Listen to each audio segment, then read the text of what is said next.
Hi friends, मुझे उम्मीद है कि आप लोग अच्छे होंगे।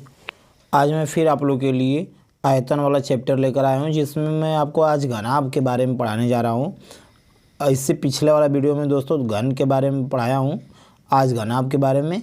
इसी प्रकार जितने भी आयतन में आएंगे चैप्टर, गोला, बेलन, शंकु, कुछ भी आएगा तो उसके सभी का आयतन वाला चैप्टर चल रहा है दोस्तों। अगर मेरा पिछला वीडियो नहीं देखें तो सबसे पहले पिछला वीडियो देख लीजिए, इसके जस्ट पीछे वाला, फिर ये वाला देखेंगे तो बेहतर समझ में आएगा। चलिए देखिए, घनाभ, घनाभ का इंग्लिश होता है क्यूबायड। घनाभ को इंग्लिश में क्यूबायड बोलते हैं। तो घनाभ का अगर आयतन पूछे तो घनाभ का आयतन का फार्मूला होता है दोस्तों लंबाई गुणे चौड़ाई गुणे ऊंचाई। घनाभ इस शेप में बनता है दोस्तों, जिसकी लंबाई, चौड़ाई और ऊंचाई सभी तीनों अलग अलग होती हैं। अगर दोस्तों पूछता है घनाभ का संपूर्ण पृष्ठीय क्षेत्रफल, संपूर्ण पृष्ठीय क्षेत्रफल, तो इसमें दोस्तों आप देख रहे हैं कितने पृष्ठ होते हैं, 6 पृष्ठ होते हैं। तो एक पृष्ठ का क्षेत्रफल, 2 पृष्ठ का क्षेत्रफल, ऐसे 6 पृष्ठ का क्षेत्रफल।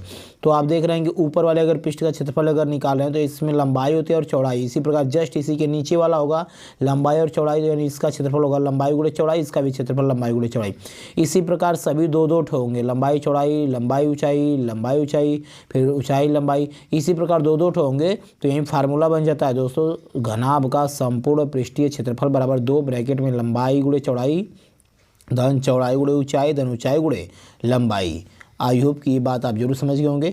फिर पूछता है अगर दोस्तों कभी भी कि घनाभ का विकर्ण बताइए, या कमरे के अंदर बड़ी से बड़ी छड़ रखना है तो कैसे रखा जा सकता है, यानी उसका विकर्ण पूछ रहा है। तो घनाभ का विकर्ण का फार्मूला होता है दोस्तों अंडरवुड में तीनों भुजाओं के वर्गों का योग, यानी लंबाई का स्क्वायर धन चौड़ाई का स्क्वायर धन ऊंचाई का स्क्वायर। ये हो जाता है घनाभ का विकर्ण का फार्मूला। अगर दोस्तों पूछे घनाभ का वक्र पृष्ठीय क्षेत्रफल या चारों दीवारों का क्षेत्रफल, दोस्तों घनाभ के चारों दीवारों का क्षेत्रफल या कमरे के चारों दीवारों का क्षेत्रफल, कमरा भी जो हमारा लोग का बनता है रहने के लिए, वो भी लगभग घनाभ के ही आकार का हम लोग बनाते हैं, क्योंकि लंबाई अलग होती है, चौड़ाई अलग और ऊंचाई अलग होती है। तो घनाभ का वक्र पृष्ठीय पूछे या चारों दीवारों का क्षेत्रफल पूछे तो फार्मूला होता है 2 ब्रैकेट में लंबाई धन चौड़ाई गुणे ऊंचाई। वक्र पृष्ठ का मतलब होता है दोस्तों कि बस केवल चारों ओर का पृष्ठ, और संपूर्ण पृष्ठ का मतलब होता है कि चारों ओर प्लस ऊपर और नीचे का भी पृष्ठीय क्षेत्रफल हो जाता है, तो संपूर्ण पृष्ठीय क्षेत्रफल में आ जाता है। आई होप कि ये बात आप जरूर समझ गए होंगे। चलिए दोस्तों देखते हैं इसी फार्मूले की सहायता से क्वेश्चन कैसे किया जाता है।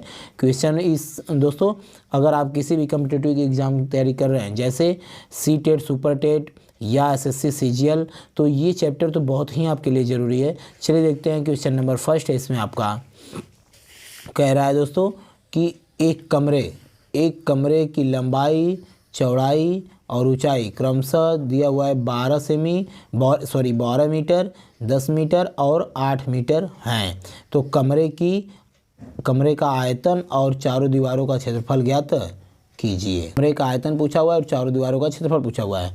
तो दोस्तों कमरे की लंबाई 12 है, चौड़ाई 10 है और ऊंचाई 8 है, यानी कमरे की सभी लंबाई, चौड़ाई और ऊंचाई अलग अलग है। तो कमरा का आयतन पूछा हुआ है, तो कमरा आप जान गए दोस्तों कि कमरा जो है घनाभ के रूप का हो गया। तो घनाभ का आयतन पूछा हुआ है, यानी तो कमरे का आयतन दोस्तों हो जाएगा कमरे का आयतन बराबर लंबाई गुणे चौड़ाई गुणे ऊंचाई, क्योंकि कमरा जो है हमारा घनाभ के रूप में हो गया है। घनाभ कैसे पता चला, क्योंकि उसकी लंबाई, चौड़ाई और ऊंचाई सभी अलग अलग हैं। तो लंबाई कितना है 12 मीटर, चौड़ाई है 10 मीटर और ऊंचाई 8 मीटर। सभी का आपस में गुणा करेंगे, 12 वाटे 96 पर 1 0 हो जाएगा। तो आयतन निकालने हैं तो ये हो जाएगा इसका मात्रा घन, सब मीटर में दिया हुआ तो घन मीटर। दोस्तों ये कमरे का हो गया क्या आयतन, ये आधा आंसर आ गया दोस्तों कमरे का आयतन। और पूछा हुआ है कि और चारों दीवारों का क्षेत्रफल बताइए। तो दोस्तों हमने अभी बताया कि घनाभ है, अगर घनाभ के चारों दीवारों का क्षेत्रफल पूछे तो आप लिखेंगे चारों दीवारों का क्षेत्रफल बराबर होता है दोस्तों 2 ब्रैकेट में लंबाई धन चौड़ाई गुणे ऊंचाई। यही फार्मूला अभी हमने आपको बताया है ऊपर। 2 ब्रैकेट में लंबाई कितना दिया हुआ है 12 और चौड़ाई दिया हुआ है 10 और गुणे ऊंचाई कितना है 8 मीटर। बस दोस्तों इसी को सॉल्व कर देंगे, आपका आ जाएगा चारों दीवारों का क्षेत्रफल आ जाएगा। बस 2 गुणे ब्रैकेट वाला जोड़ देंगे 12 10 22 और गुणे 8। तो इसका गुणा 2 8 है 16, 16 दूना के 32, 3 16 दूना के 32, 3 35, यानी 352 क्षेत्रफल है तो वर्ग मीटर, 352 वर्ग मीटर। दोस्तों मुझे उम्मीद है कि आप ये जरूर बात समझ गए होंगे।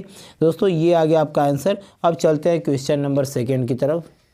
देखिए दोस्तों क्वेश्चन नंबर सेकेंड है 15 मीटर लंबे, 12 मीटर चौड़े और 9 मीटर ऊंचे किसी हॉल में, तो यानी ये घनाभ के आकार का हो गया, हॉल में रखी जा सकने वाली बड़ी से बड़ी छड़ की लंबाई पूछा हुआ है दोस्तों।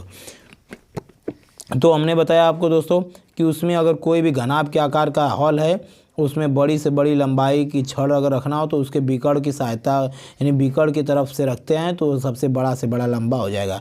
यानी घनाभ का बिकड़ पूछा हुआ है, यानी घनाभ के बिकड़ की लंबाई पूछा हुआ है। घनाभ के बिकड़ की लंबाई, तो उसमें वहीं बड़ी से बड़ी छड़ की लंबाई हो जाएगी। तो अंडर रूट में होता है दोस्तों लंबाई का स्क्वायर धन चौड़ाई का स्क्वायर धन ऊंचाई का स्क्वायर।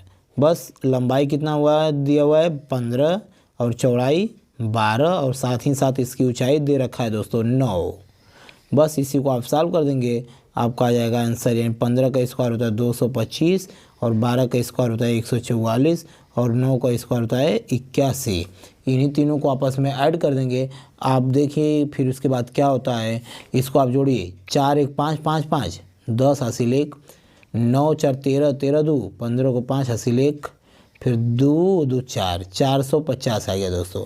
कितना आ गया 450। बस 450 का अगर फैक्टर करते हैं तो कर लीजिए, 9 पचे 45, फिर 10 है तो 5 दूना के 10, इन 9 का वर्गमूल 3, अरे 2 ठो 5 है तो 1 ठो 5 हो जाएगा, कड़ी में 2 बच जाएगा, यानी 3 पचे 15, 15 कड़ी में 2, 15 कड़ी में 2, बिकड़ की लंबाई है तो मीटर में दिया हुआ है सब। तो 15 कड़ी में 2 मीटर, ये आ गया दोस्तों आपका आंसर। मुझे उम्मीद है दोस्तों कि आप जरूर बात समझ में आ गई होगी। चलिए दोस्तों देखते हैं क्वेश्चन नंबर नेक्स्ट यानी थर्ड। देखिए दोस्तों क्वेश्चन नंबर थर्ड है एक घनाभ की बीमाओं, यानी घनाभ दिया हुआ है उसकी बीमाओं मतलब लंबाई चौड़ाई और ऊंचाई दिया हुआ है में अनुपात 2 संबंधित 3 संबंधित 4 का अनुपात है। यानी घनाभ की जो लंबाई है, लंबाई चौड़ाई और ऊंचाई में अनुपात जो दिया हुआ है 2 3 और 4 का है। अगर दोस्तों हम इन अनुपात को अलग अलग लिखते हैं मान में तो ये इसमें एक कांस्टेंट जुड़ जाता है। तो मान लीजिए x सभी में कांस्टेंट आ जाएगा, यानी लंबाई 2x, चौड़ाई 3x और ऊंचाई कितना 4x हो गया। यदि उसका आयतन 3000 घन सेमी है तो दोस्तों ये घनाभ है, घनाभ का आयतन होता है लंबाई गुणे चौड़ाई गुणे ऊंचाई बराबर कितना दिया हुआ है 3000। तो लंबाई है दोस्तों आपका 2x, चौड़ाई आया हुआ है 3x और ऊंचाई आया है 4x बराबर कितना 3000। आई होप कि इतनी बात आप जरूर समझ रहे होंगे दोस्तों। बस इसको आप कटा लेंगे, 3 से कटाएंगे तो 3 एकमा 3 1000 हो गया।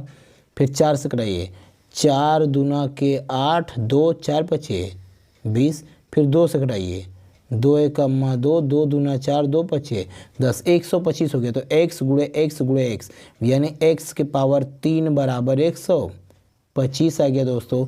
इधर से घन हटेगा तो उधर लग जाएगा घनमूल, यानी 125 का घनमूल। तो हम जानते हैं कि 5 का घन होता है 125, यानी x बराबर आ गया दोस्तों कितना 5। तो हमारा लंबाई आ गया 5 दूना के 10, चौड़ाई आ गया 5 तिहाई 15 और ऊंचाई आ गया 5 चौक के 20, यानी 10 15 और 20। तो पूछा हुआ क्या है उसका संपूर्ण पृष्ठ ज्ञात कीजिए। तो घनाभ का संपूर्ण पृष्ठ पूछा हुआ है दोस्तों। तो आप जानते हैं कि घनाभ का संपूर्ण पृष्ठीय क्षेत्रफल होता है 2 ब्रैकेट में लंबाई गुणे चौड़ाई धन चौड़ाई गुणे ऊंचाई धन ऊंचाई गुणे लंबाई होता है। बस दोस्तों इसको लंबाई कितना आया हुआ है 10, चौड़ाई कितना 15, फिर 15 गुणे 20, 15 गुणे 20, फिर 20 गुणे कितना 10, ऊंचाई गुणे लंबाई। बस इसी को अब आप सॉल्व कर लेंगे, आपका आ जाएगा आंसर दोस्तों। यानी 2 ब्रैकेट में फिर 15 दाम है 150 दान 15 दूना के 30, 300 हो गया, फिर 20 दाम है 200, फिर दोस्तों 2 बार रहेगा, ये 200 300 500 600 650। बस 650 का जब 2 में आप गुणा करेंगे तो आपका आ जाएगा 6 दूना के 12 1300, कितना 1300। संपूर्ण पृष्ठीय क्षेत्रफल आ गया 1300 वर्ग और सॉरी क्षेत्रफल हाँ वर्ग सेमी। क्यों सेमी में? क्योंकि यहाँ पर घन सेमी दिया हुआ था, तो मात्रक हो गया 1300 वर्ग सेमी। ये आ गया दोस्तों इसका रियल आंसर। मुझे उम्मीद है दोस्तों कि आपको मेरा पढ़ाया हुआ जरूर समझ में आ रहा होगा। चलिए दोस्तों देखते हैं क्वेश्चन नंबर नेक्स्ट यानी चौथा। देखिए दोस्तों क्वेश्चन नंबर चौथा है, किसी कमरे में वायु का आयतन 204 घन मीटर है। तो कमरा है दोस्तों, तो कमरा हमारा घनाभ टाइप होता है, तो घनाभ का आयतन दिया हुआ है यानी वायु का आयतन यानी घनाभ पूरे भरी हुई है यानी कमरा पूरा भरा हुआ है, तो यानी घनाभ का आयतन दिया हुआ है यानी कमरे में वायु का आयतन अर्थात घनाभ का आयतन। तो घनाभ का आयतन दिया हुआ है दोस्तों कितना 204 घन मीटर। तो घनाभ का आयतन होता है लंबाई गुणे चौड़ाई गुणे ऊंचाई बराबर दिया हुआ है 204। आई होप कि ये बात आप जरूर समझ रहे होंगे दोस्तों।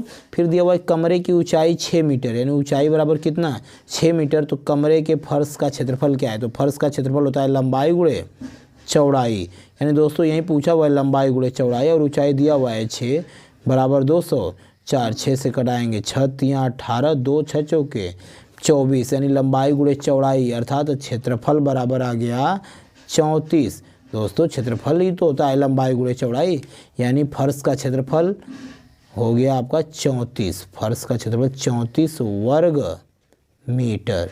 मीटर कहाँ से पता चला कि ये सवाल में दिया हुआ है मीटर, बस ये वर्ग मीटर हो गया दोस्तों इसका आंसर। आई होप दोस्तों कि ये बात आप जरूर समझ रहे होंगे। चलिए दोस्तों देखते हैं क्वेश्चन नंबर नेक्स्ट यानी पाँचवा।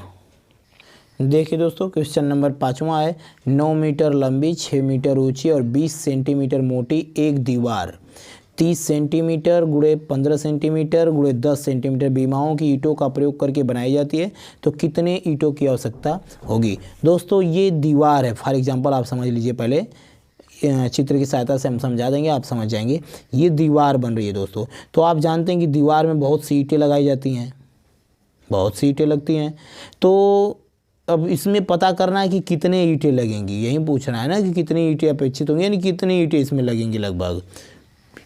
तो दोस्तों क्या होता है ना कि पूरी दीवार जो बन रहा है हमारा घनाभ टाइप बनता है। कैसे पता चला? क्योंकि इसमें लंबाई होती है, ऊंचाई होती है और साथ में चौड़ाई भी होती है, क्योंकि ईंटा थोड़ा कुछ तो चौड़ा भी होगा ना, तो ये हमारा घनाभ बन जाता है, दीवार घनाभ बनेगी। एक एक ईंट भी घनाभ में ही होता है, क्योंकि ईंट की लंबाई होती है, चौड़ाई होती है और ऊंचाई भी होती है, तो हमारा ईंट भी घनाभ होता है। तो क्या करेंगे ना कि पूरे दीवार के आयतन में एक ईंट के आयतन से भाग दे देंगे, पता चल जाएगा कि कितने ईंट इसमें लगेंगे। फॉर एग्जांपल दोस्तों, यदि मेरे पास 100 मिठाइयाँ हैं, कितनी मिठाइयाँ हैं? 100 मिठाइयाँ हैं। एक लोग को अगर 2 मिठाई दें तो कितने लोग में बांटा जाएगा मिठाई? तो हम क्या करेंगे कि पूरे 100 मिठाई में 2 से भाग दे देंगे, पता चल जाता है कि हमारा 50 लोग में बढ़ जाएगा। इसी प्रकार पूरे दीवार का आयतन में एक ईंट के आयतन से भाग दे देंगे तो पता चल जाएगा कि इसमें कितने ईंट लगे हैं। आई होप कि ये मेरा एग्जाम्पल आप समझ रहे होंगे। चलिए दोस्तों देखते हैं तब अपेक्षित ईंटों की संख्या यानी ईंटों की संख्या बराबर हो गया दोस्तों दीवार का आयतन बटा के एक ईंट का आयतन हो गया। बस दोस्तों, तो दीवार का आयतन मतलब दीवार हमारी घनाभ टाइप है, तो घनाभ का आयतन है लंबाई गुणे चौड़ाई गुणे ऊंचाई, और ईंट भी हमारा वही है, घनाभ ही टाइप है, तो इसका भी लंबाई गुणे चौड़ाई गुणे ऊंचाई। तो दीवार का आयतन देखिए लंबाई कितना है, दीवार की लंबाई है 9 मीटर, तो इसको हम सेंटीमीटर में बना लेंगे। क्यों? क्योंकि हमारा ये सब ईंट में जो दिया हुआ है वो सेंटीमीटर में दिया हुआ है, तो इसको सेंटीमीटर में बना लेंगे। तो 9 मीटर तो 9 सेंटीमीटर हो गया, 100 का गुणा कर दिए। तो फिर चौड़ाई कितना दिया हुआ है? 6 मीटर ऊँची, तो 6 मीटर ऊँची दिया हुआ है, तो 6 को आप 100 से गुणा कर देंगे तो ये जाएगा सेंटीमीटर। और 20 सेंटीमीटर मोटी, तो 20 सेंटीमीटर, ये तो सेंटीमीटर में ही दिया हुआ है। ये पूरा हो गया दीवार की लंबाई चौड़ाई और ऊंचाई हो गया दोस्तों। अब इसी प्रकार एक ईंट के आयतन, तो एक ईंट का दिया हुआ है लंबाई 30, चौड़ाई 15 और ऊंचाई 10।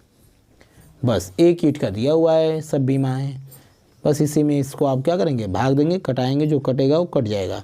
0 से 0 कट गया, फिर 2 से कटा लीजिए, जैसे 6 पचे 30, 5 20 100, 5 तियाँ 15, 5 चौके 20, फिर 3 से कटाएंगे 3 तिरिके 9। बस नीचे कुछ नहीं बचा, अब ऊपर बस गुणा करना है। 3 चौके 12, 12 दूना के 24, 24 एकमा 24 पर 2 ठो शून्य, यानी 2400 ईंट आ जाएंगे। यानी कि उस दीवार में जो कुल ईंटों की संख्या लगी है लगभग कितनी लगी हुई है, 2400 ईंट लगी हुई है। दोस्तों मुझे उम्मीद है कि आप मेरी बात जरूर समझ गए होंगे। यदि दोस्तों मेरा पढ़ाई हुआ आपको अच्छा लगता है तो लाइक कमेंट सब्सक्राइब जरूर करें, दोस्तों में शेयर करें। यदि दोस्तों मुझे आप कमेंट बॉक्स में कुछ कहना चाहते हैं तो कमेंट बॉक्स में कमेंट कर सकते हैं। Thank you for watching this video.